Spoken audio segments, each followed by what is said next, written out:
เซนโฟนนะครับที่มาจากพี่บูลนะครับ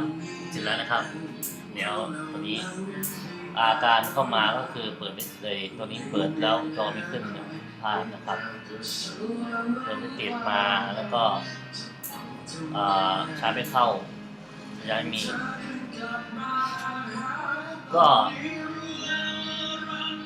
แต่ที่เช็คมาก็ชาร์จไม่เข้าเป็นกับตัวชาร์จนะครับแล้วก็แป้งตัวชาร์จเปลี่ยนให้ใหม่ครับแล้วก็ตัวสายสัญญาณไม่มีนะครับสัญญาณไม่มีแล้วก็เมนบอร์ดตัวที่ไฟไม่มาไฟย้อยขึ้นเพราะว่าเมนบอร์ดเสียนะครับตัวนี้ต้องเปลี่ยนเมนบอร์ดใหม่เลยนะครับนี่ทำเสร็จแล้วนะครับเปิดดูกันเลยนะครับสุดนะครับโอเคขึ้นมาแล้วนะครับก็จะมีซิมนะครับตอนนี้ซิมเราทดลองแล้วทั้ง2ซิมนะครับใช้ได้ทั้ง2ซิมครับนี่ซิมเป็นรุ่น2ซิมนะครับต้นทางรุ่นแรงนะครับมีซิมลูกค้ามา1ซิมแล้วก็เมดิการมาตัวหนึ่งนะครับนี่ครับเมดิการนะครับนะ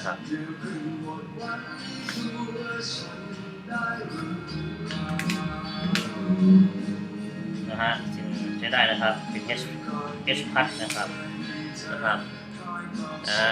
เนี่ยนี้นะครับ S เลยนะครับทัชสกรีนนะครับผมทำงานได้ทุกจุดนะครับสกรีนนะครับต้องลองขึ้นกินดูนี่นะครับในเทสจะใช้นะครับลากไปลากมานะครับเทสสกรีนใช้ได้นะครับแล้วก็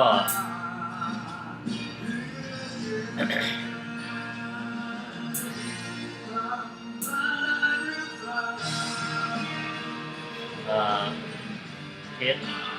ครับในโหมดของเทสของสุดได้นะครับ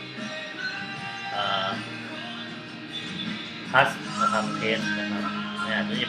จะเป็นลายเส้นนะครับ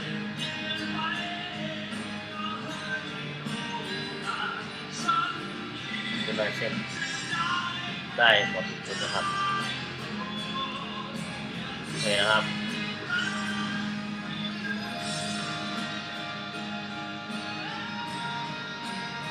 ก็ผ่านนะครับบลูทูธนะครับ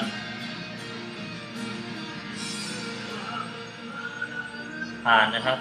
Wi-Fi ผ่านตัวนี้ผ่านคอมพาสผ่านอินเทนเซอร์พลิกซ้ายไปขวานะพลิกซ้ายจะเป็นสีเขียวขึ้นนะครับถ้าผ่านสีเขียวขึ้น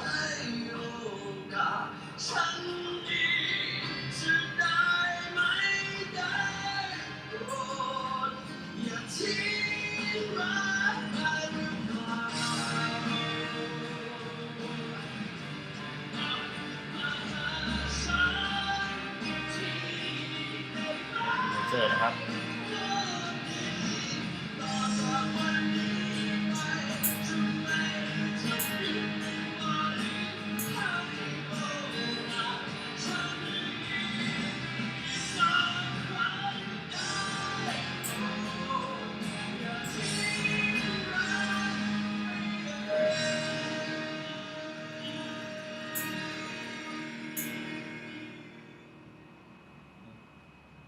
ตัวบวกตัวนี้นะครับผ่านนะครับเซนเซอร์นะครับโอเคก็เซนเซอร์นี้จะไว้ใช้สำหรับเวลาเล่นเกมนะครับที่ซ้ายที่ขวานะครับโมเด็มบัสนะครับผ่านนะครับคีย์แพดก็พวกวอลลุ่มบวกวอลลุ่มลบนะครับวอลลุ่มบวกวอลลุ่มลบผ่านนะครับมัลติทัชนะครับตัวนี้จุดทัชได้5จุดนะครับตัวนี้1จุดนะครับเนี่ย กาวทัดจะเป็นสีน้ำเงินอย่างเงี้ยครับสีน้ำเงินสีเขียวสีแดงมา1 จุด2 จุด3 จุด4 จุด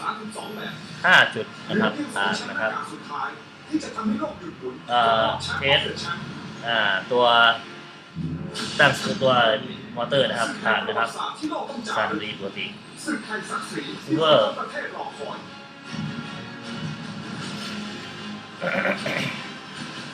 นะครับผ่านนะครับสติ๊กเกอร์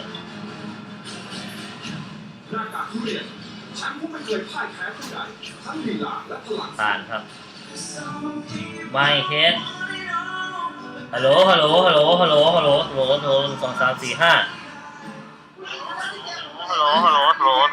3 4 5นี่นะครับผ่านนะครับ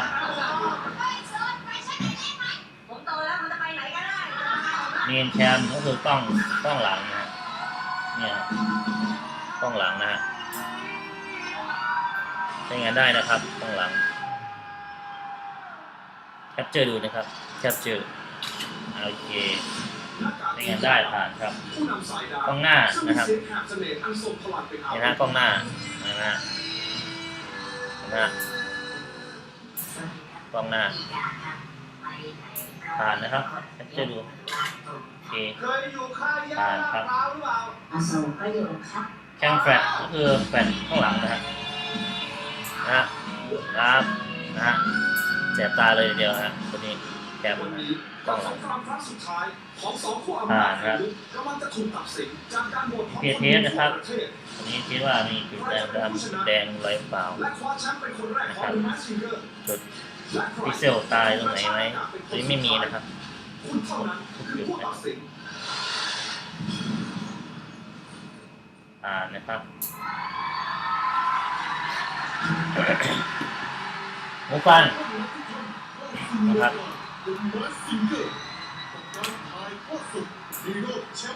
หูฟังนะครับของเซนเทสตัด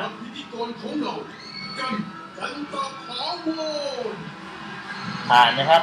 ใช้งานได้ปกตินะครับเทสใหม่ด้วยโอเคทั้งหูซ้ายหูขวานะครับใช้งานได้ปกตินะครับไมค์ของหูฟังนะครับฮัลโหลสวัสดีครับและมีคนดูมากที่สุดในประเทศไทยครับนี่คือรายการ The Mask Singer หน้ากากนักร้อง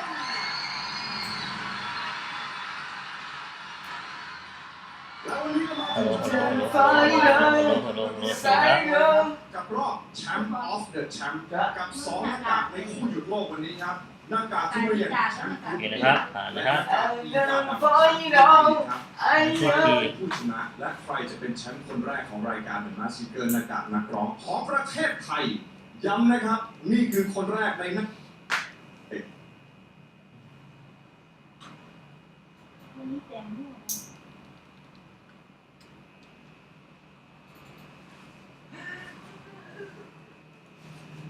บางทีเกี่ยวไม่ตรงกันนะครับ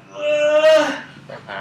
หูฟังที่เกี่ยวเป็น2ที่เกี่ยวตรงกันด้วยนะครับหูฟังไหม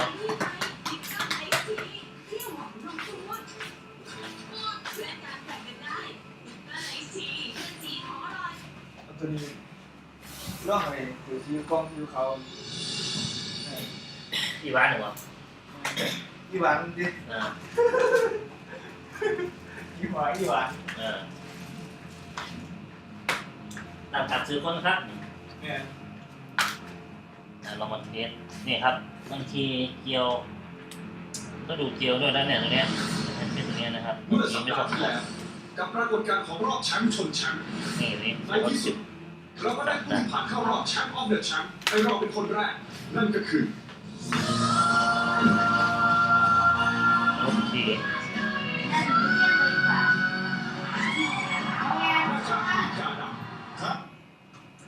I'm there for you บ้านบอก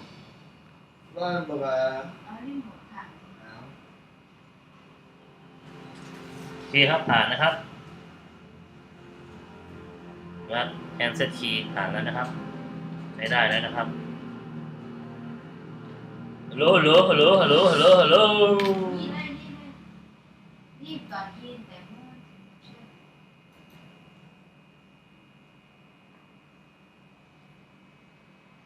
ื่อฮัลโหลฮัลโหลฮัลโหลฮัลโหลฮัลโหลฮัลโหลฮัลโหล หลอนสิถ้าเจอคนมีกลิ่นปากก้าวใช้ซอฟเฟรชค่ะเกลือซอฟตัวจริงซอฟกลิ่นปากมั่นใจ ฮัลโหลฮัลโหลฮัลโหลสวัสดีครับสวัสดีครับฮัลโหลสวัสดีครับ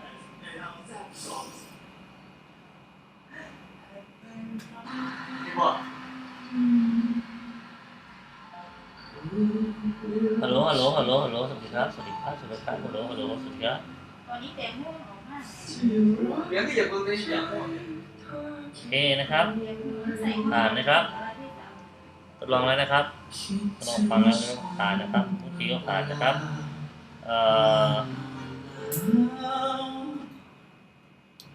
นี่ผมฟังตัวนี้จะดีมากเลยนะครับที่ร้านนะครับ จะมีที่เป็นเลื่อย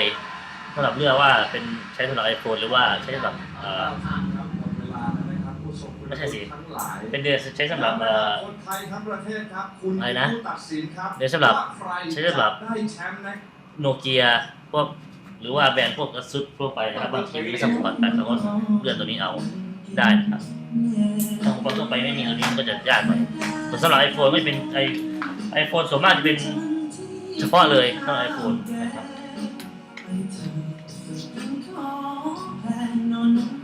บก็อันนี้คืออะไรโปรโอเค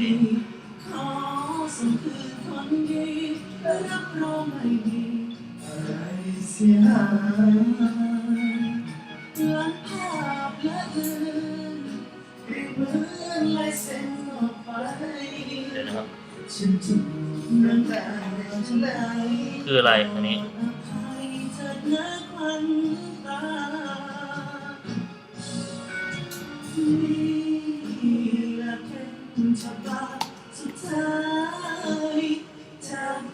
เป็นใครเมื่อคืนนี้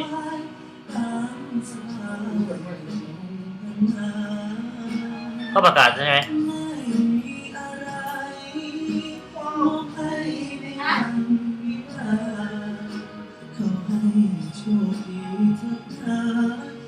อ๋อตัวนี้นะครับผ่านนะครับตัวนี้คือเซ็นเซอร์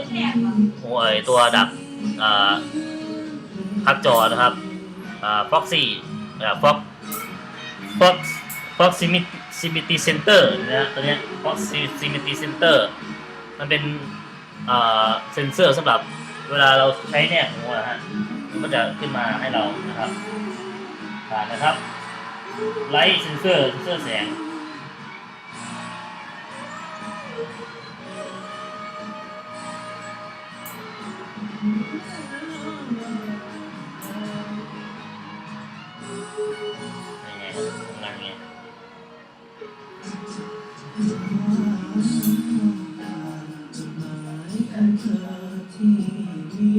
นี่แต่เมื่อออกมาแล้ว 那什么？我บอกอะไรปิดมือลายเส้นไปฉันถูกน้ำตาฉันไหลโปรดอภัยถ้าพลาดควันตา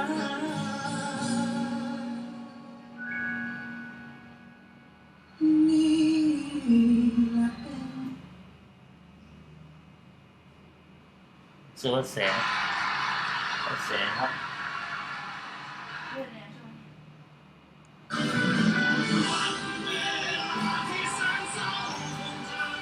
เสื้อแสง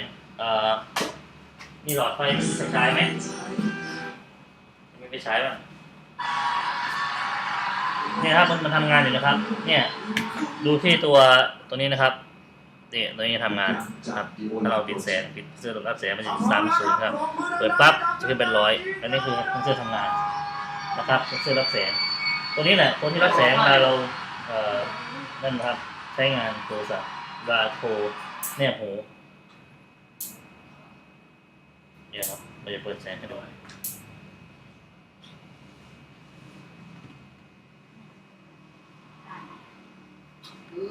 นี่ฮะ นะฮะเห็นไหมฮะ ทำไมมัน ถ้ามีแสง ขนาดนี้ ถึง300มันก็จะ กับสิ่งที่ นี่ก็จะ ขนาด อันนี้เลยผ่านเลย สมศักดิ์ศรีทั้งคู่เลยค แล้ รั วก็แสงน้อยที่แสงมีแค่5นี่ผ่านแล้วนะครับแสงมีแค่5หรือแสงมากคือ300แสงน้อยคือ5นะครับแล้วก็ขึ้นมา AC 300อีกนะครับ วันนี้เนี่ยบอกให้เลยว่า ดูเวลาเราไปที่แสงเยอะๆนะครับ ไม่ใช่ไอซ์ ไม่ ผ่านใช่ไหมครับไลเซนเซอร์นะครับผ่านก็คือมันจะทดสอบว่า เวลาแสงมากรับได้ไหมแล้วกลับไปแสงน้อยสุดรับได้ไหมกลับไปแสงมากสุดรับได้ไหมผ่านแล้วก็เอดิการ์ดเทสผ่านนะครับซิมการ์ดเทสนะครับผ่านนะครับซิม1ซิม2มันยังไม่ผ่านว่ามันไม่ได้ใส่ซิมไว้นะครับแต่มันใช้ได้นะครับโอเคเราก็จะมาเช็คกันแค่นี้นะครับเดี๋ยวจะส่งให้ลูกค้าเลยนะครับโอเคนะครับขอบคุณครับผม ผู้ช่วยการสำนักงานในรอบแชมป์ออฟเดอะแชมป์ครับตอนนี้ตื่นเต้นมากนะครับ ก็สำหรับลูกค้าท่านใดที่จะส่งงานมาซ่อมงานที่ร้านนโยบายก็ได้คลิปได้วิดีโอนี้ได้เลยนะครับถามตามนั้นเลยได้เลยก็จะเวลาเราเวลาเราทำงานเสร็จนะครับก็คือเวลาส่งทางไปรษณีย์มาเนี่ยถ้ามีถ้าเราจะมาก็เข้าเก็บกล่องนี้เราก็จะถ่ายวิดีโอให้ดูนะครับว่ากล่องมายังไงสภาพเครื่องมาเป็นยังไงแล้วค่าเขียนอาการมาว่าเป็นอะไรแล้วถ้าซักซ่อมเสร็จเราก็จะมารีวิวให้นิ้วนี้มาอ่านวิดีโอแบบนี้แล้วก็อัปโหลดลง YouTube แล้วก็ส่งไปให้ลูกค้าดูว่าเครื่องใช้ได้ปกติไหมเครื่องใช้ได้ทุกอย่างหรือเปล่าเครื่องโอเคไหมมันเดินไหมผ่านทุกอย่างแบบนี้นะครับก็เราถึงจะส่งกับลูกค้านะครับอีกอย่างหนึ่งที่ลืมเทสเมื่อกี้ก็คือการชาร์จอันนี้ผมชาร์จเต็ม 100% แล้วนะฮะมันที่มารีวิวนี่มันเหลือ 92% เนี่ย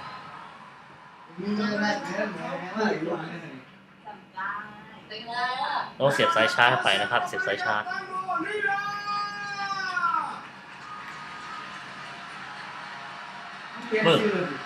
ปึ๊บมาดูตรงนี้นะครับเครื่องสายฟ้านะครับเห็นไหมครับสีเขียว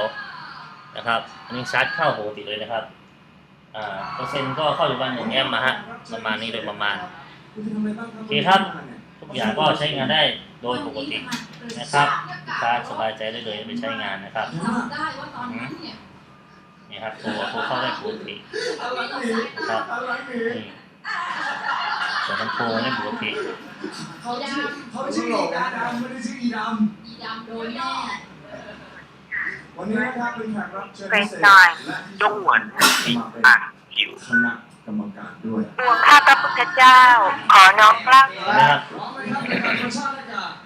ชการ พร้อมแล้วประจำที่เลย โอเคนะครับเส้นทำงานปกติเลยนะครับแม่ครับมาครับ และท่านที่สองครับ เห็นไหมครับแล้วทางลูกค้าเห็นเซ็นเซอร์ไหมครับเห็นไหมสีมันจะเป็นเก็บคลิปนะครับอันนี้คือเซ็นเซอร์รับแสงนะฮะในเวลาแสงมากแสงน้อยนะฮะบางตัวที่มันมีปัญหาที่แบบว่า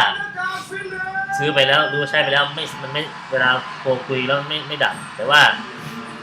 เอาไปใส่แสงมากหรือว่าบางทีโทรไปแล้วดับไปเลยแล้วเอาไปใส่